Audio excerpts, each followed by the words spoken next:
Bonjour mes chers Verseaux, je vous remercie de me retrouver pour ce taroscope du mois de mai. Et on va se pencher sur les énergies qui vont le ponctuer ce mois de mai dès à présent, avec la présence du valet de coupe qui se trouve dans les aspects positifs pour le mois de mai, pour les prochaines semaines. Alors ça peut être l'arrivée d'une nouvelle amitié, d'un nouvel amour dans votre vie. Même si d'ailleurs, cette personne n'est pas complètement disponible, peut nous signaler le 7 d'épée, ou que nous ne le soyons pas nous-mêmes, puisqu'il y a la justice dans les obstacles, donc c'est des fois ne pas agir complètement en raccord avec, ses valeurs. Donc ça peut être tenté, si vous voulez, de flirter avec quelqu'un qui, bon, ça peut être d'autres raisons, hein, qu'on soit en couple ou quoi. Ça peut être par exemple, bah, c'est notre boss ou, c'est quelqu'un, c'est la belle famille ou c'est des situations un petit peu compliquées et où il vaut mieux cacher ses sentiments, par exemple, hein. C'est éventuellement possible parce que on a le 7 d'épée où on entretient des échanges, mais on essaye un peu de les cacher. Donc, il peut avoir des éléments d'information qui donc laissent à penser que s'il y a une nouvelle rencontre, on ne c'est une rencontre très surprenante, très agréable, mais on va pas jouer complètement franc jeu d'emblée, hein, c'est effectivement possible. Le valet de coupe, c'est, l'arrivée de quelqu'un de plus jeune dans votre vie en général, heu, qui va vous proposer, de nouveaux projets ou qui va, par des discussions ou des activités que vous allez avoir, faire germer de nouvelles envies, de nouvelles idées en vous. C'est éventuellement possible. Ça peut être une personne plus jeune, hem, qui s'éprend de vous et qui va avoir une importance assez particulière au cours du mois de mai. Ça peut être, de vieux amis, une personne que vous connaissez depuis, longtemps qui revient, pour, peut-être, se confier à vous sur ses problèmes personnels, familiaux, professionnels ou même sentimentaux, ou quelqu'un qui va être là pour vous, tout simplement. Mais si on est avec, quelqu'un de plus jeune ou ça peut être plus jeune sur le nombre des années quoi, mais ça peut être quelqu'un par exemple sur le plan professionnel, il est pas plus jeune que nous, il est juste plus inexpérimenté que nous. Ça fait moins longtemps qu'il est dans cette carrière, et pourtant il est là avec, plein de propositions. Restez quand même méfiant, méfiante parce que il a de bonnes, enfin c'est le valet de coupe, s'il est dans les aspects positifs, il a de bonnes intentions. Il cherche pas à vous induire en erreur ou quoi, mais il manque quand même un peu de maturité. Donc, il peut beaucoup parler, beaucoup promettre, mais derrière, ça risque d'être éphémère, ou les promesses risquent de ne pas être forcément tout de suite tenues. Mais bon, après le valet de coupe, si on met de côté que c'est quelqu'un, ce serait peut-être un signe, d'eau donc dans ce cas-là, d'ailleurs, on a de façon plus générale la naissance de nouveaux sentiments ou de nouveaux projets. C'est souvent le début prometteur d'une situation. Hem, des fois, c'est quelqu'un qui arrive et qui génère cette nouvelle situation, mais on est encore dans une phase très, fragile. Ça manque, le valet de coupe, on se plaît à rêver. On a une forme d'intuition qui nous dit: «Ah oui, on pourrait faire ceci» ou «Je me projette bien avec cette personne-là». Mais pour autant, on a du mal à s'ouvrir sur ce que l'on ressent, avec le 7 d'épée, à dire clairement ce que l'on pense ou ce que l'on ressent, ou à faire en sorte de passer de ce désir-là à un clairement un 2 de bâton, à un plan d'action, parce qu'on est pas mal en train de rêver cette relation, ce projet, mais on a encore du mal à s'y confronter dans la réalité. Il y a de l'espoir, une attitude comme ça très ouverte qui va faciliter les choses parce que c'est finalement se rendre compte qu'on détient la clé pour changer les choses, mais ça manque de support factuel et concret. Carte de la justice. Par exemple, si vous avez un projet qui est professionnel, qui est un qu'importe, personnel aussi, ça manque avec la carte de la justice de support stable. C'est-à-dire que, par exemple, légalement, juridiquement, c'est pas du tout en place si c'est un projet. Donc on a encore à faire des allées et venues et à mettre en place un plan d'action et à laisser les idées mûrir pour que cette idée-là, cette étincelle, donne un feu auprès duquel on pourra se réchauffer, quelque chose d'assez puissant pour cela. Or, bon, avec la carte de la justice dans les obstacles, on pourrait comprendre que ça manque quand même un petit peu de fondement stable. Après, ça peut être pareil pour une rencontre ou une relation comme ça, où on a du flirt, avec notamment le 7 d'épée. On se dit, il y a peut-être un potentiel, mais on est dans les premières phases de la relation, et on voit que pour l'instant, c'est impossible d'officialiser les choses. Hein, on n'est pas encore en train de se dire, allez, on est ensemble, on est en couple. Bon, après, la justice dans les obstacles, ça peut être l'idée que ces sentiments qui naissent, ben, on doit les cacher parce que c'est pas très réglo, dans le sens où c'est pas raccord avec nos valeurs ou c'est peut-être un peu injuste, vis-à-vis de certaines personnes. Donc il y a un petit peu une difficulté en termes d'intégrité qui se fait sentir à travers la justice dans les obstacles. Après, on pourrait être victime d'injustice aussi. Bon, ça j'y crois pas trop parce que comme on a le 7 d'épée, on pourra peut-être être témoin d'injustice. Dans ce cas-là, ne le gardez pas pour vous, signalez-le. Ne soyez pas pris à partie dans cette situation parce que ne dit mot consent. Donc si vous ne prenez pas la parole dans l'injustice commise devant vos yeux, ça veut dire que vous y consentez, vous l'acceptez, donc vous faites complice de la situation. Faites attention à ça. Ou vous pourriez être vous-même responsable d'actions un peu douteuses, pas très légales. Faites attention parce que vous pourriez vous retrouver la main dans le sac, attraper la main dans le sac. Hein. Faites attention là-dessus. Et puis bon, la justice, c'est les contingences humaines, c'est les administrations, c'est les banques, c'est le gouvernement, c'est la loi. Et quand la carte se trouve dans les obstacles, on pourrait avoir des problèmes administratifs, on pourrait avoir des problèmes avec la réglementation, on pourrait avoir du mal à réussir un concours, à obtenir cette autorisation, cet accord-là. Donc faites attention à ça. C'est pas le moment pour entamer des procédures juridiques ou légales. Attendez un peu, parce qu'on vous voit en plus dans ce cas-là courir droite à gauche. Il y a encore le projet à laisser mûrir. Faites attention au contrat que vous signez au cours du mois de mai. Lisez bien tous les petits astérisques, les choses un petit peu cachées, histoire que vous signez pas un contrat douteux, parce que bon, il y a le côté un petit peu sur le plan financier, hein, d'ailleurs. Euh, Faites attention à pas payer deux fois quelque chose, euh, à bien tout relire. Euh, on pourrait aussi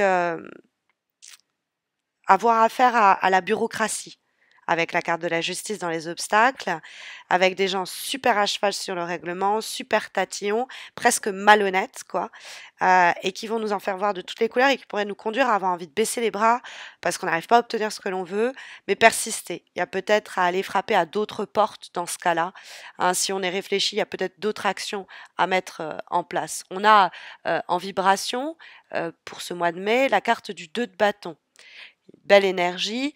Alors le 2 de bâton, c'est avoir de la suite dans les idées, c'est se projeter, c'est avoir des projets, mais qui demandent encore à mûrir, il y a encore à planifier les choses, à s'organiser pour trouver un équilibre ou pour mener à bien ces projets. Dans le cadre affectif, amical, c'est les premières phases d'une relation, d'une nouvelle relation, où c'est les premières phases dans le cadre d'une régénération d'une relation.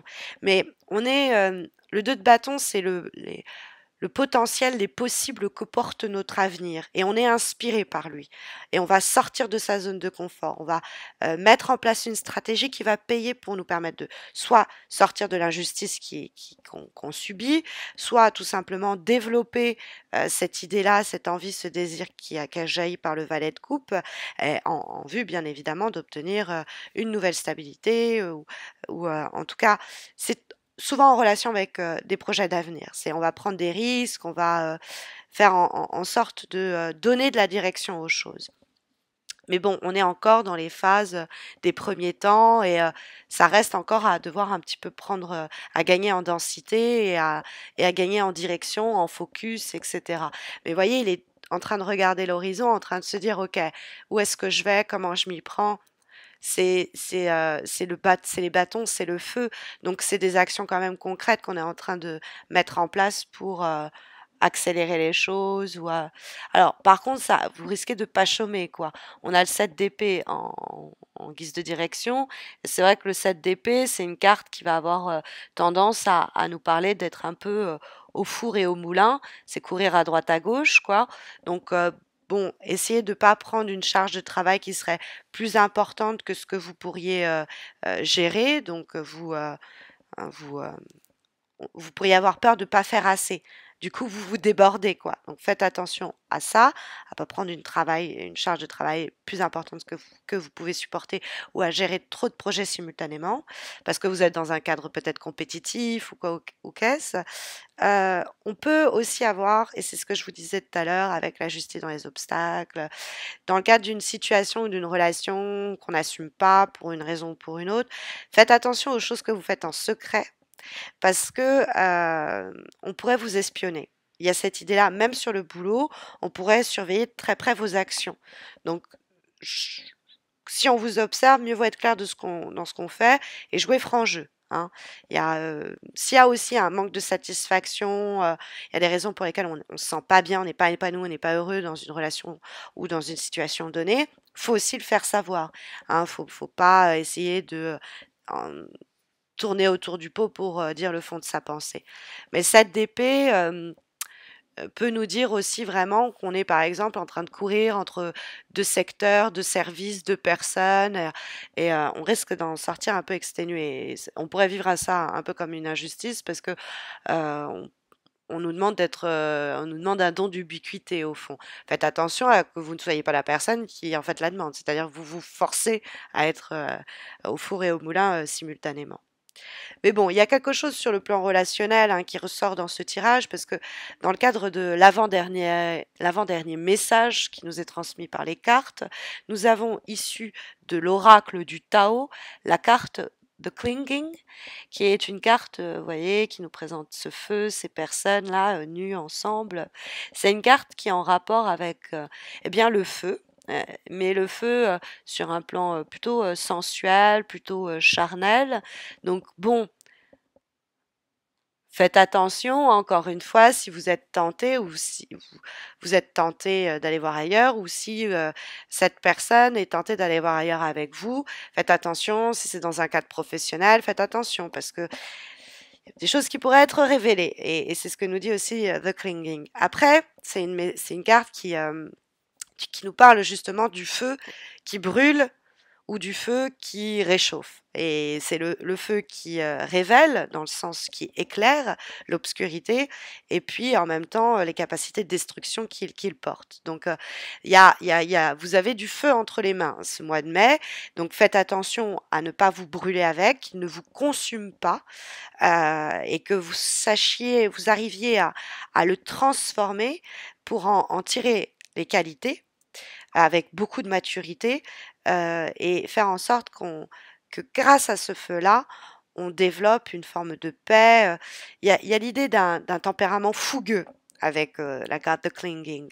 Mais il faut faire attention aux conséquences de ce comportement-là.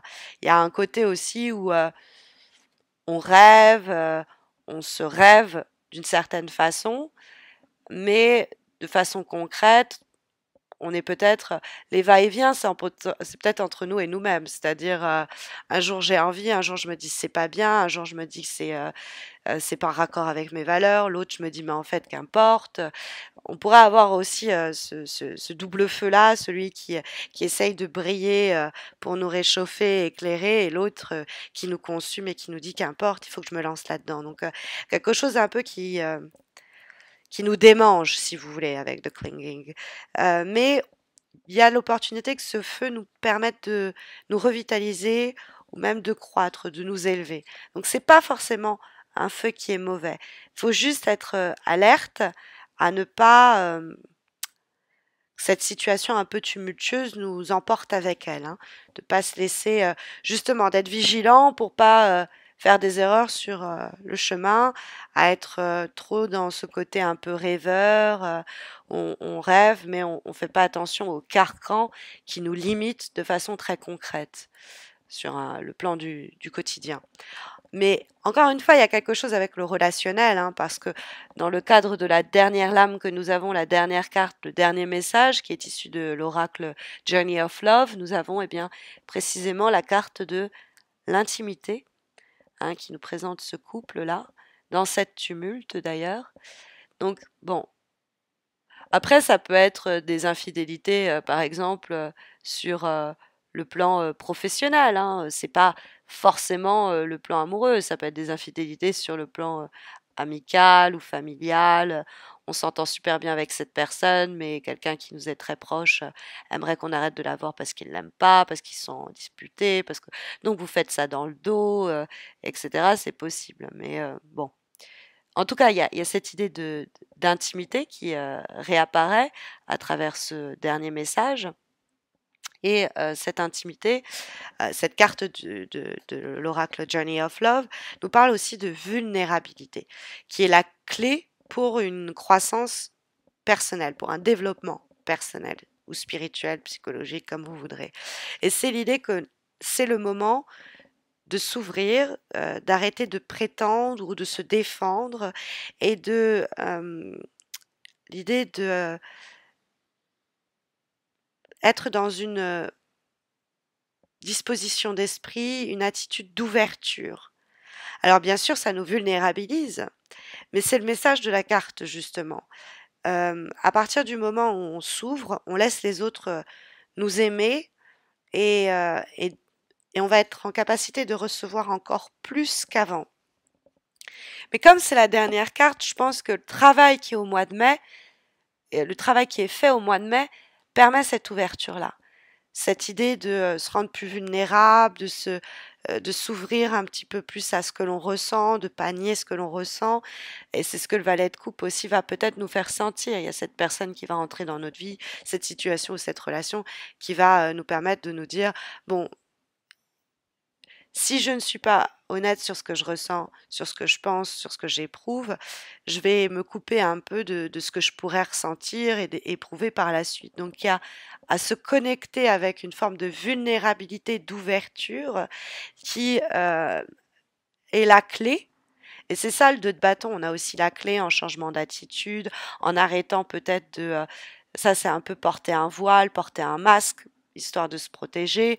Il y a peut-être un déséquilibre qui est là aussi, parce que la justice, c'est l'idée de balance, et un déséquilibre que par ce feu, on va essayer de remédier en gagnant en intensité, en termes d'intimité partagée. Mais l'intimité passe par mille et une choses, hein. C'est pas uniquement celle des cœurs ou celle des corps, hein. C'est l'idée de partager ses idées, de partager ses efforts, de montrer qu'on est fatigué, qu'on doute de soi-même, même sur un plan professionnel, dans un binôme, etc., etc. Donc voilà un petit peu les conseils qui vous sont délivrés pour ce mois de mai, en espérant que ça saura vous guider. Mais vous savez déjà que si vous avez besoin d'un tirage gratuit comme celui-ci, mais répondant à votre question du moment, vous avez l'opportunité de participer à un concours sur ma page Facebook. Vous avez le lien de ma page Facebook sous cette vidéo et ça vous permettra de tenter votre chance si vous le souhaitez. Le concours est super simple pour remporter un tirage comme celui-ci gratuit. Et puis n'hésitez pas non plus à vous abonner à ma chaîne YouTube si vous ne l'avez pas encore fait. Vous ne raterez pas de cette façon les taroscopes du mois de juin qui seront postés dans quelques semaines. Et écoutez, d'ici là, je vous souhaite le meilleur pour ce qui arrive. Prenez soin de vous et à très vite, j'espère.